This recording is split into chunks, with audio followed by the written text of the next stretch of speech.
He had been walking for 3 hours before he realized the trees had stopped changing. The same broken branch, the same gray stone, the same silence that felt less like peace and more like something holding its breath. His name was Yusuf. He had entered the forest at noon to collect firewood for his mother, the way he had done 100 times before. But this time, the path home had folded behind him like a closing hand.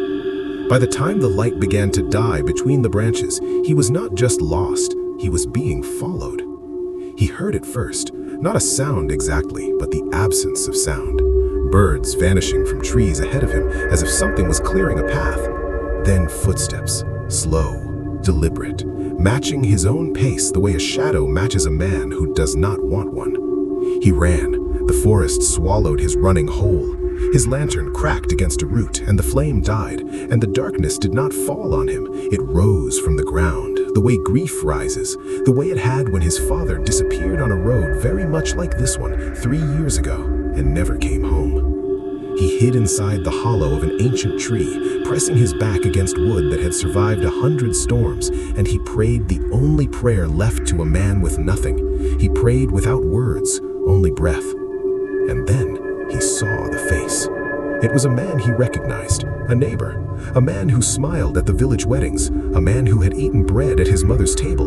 The man carried an axe, not for wood, and his eyes carried something that could not be mistaken, the cold, quiet decision that lives inside a person who has already made a choice they cannot take back. In that moment, Yusuf understood that the forest was not his enemy. The forest had simply shown him something the village had been hiding for years. The real danger had always sat close, at the table, behind a smile, beneath ordinary daylight. He did not run again. Running had already failed him. Instead, he stayed still inside that ancient hollow, breathing the way his grandmother had once taught him to breathe during fear, slowly, as if convincing the body that it still had time. Minutes passed like stones dropping into deep water. The man with the axe circled twice, then stood still, listening. A fox moved somewhere in the dark between them and startled them both.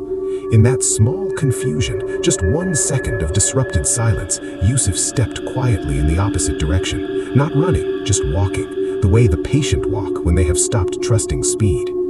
He found a stream he did not recognize, and he followed it, because his father had once told him that water always moves toward people, never away.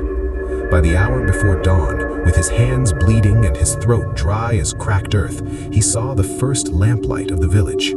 He never told anyone what he had seen. He did not go to the elders. He did not weep.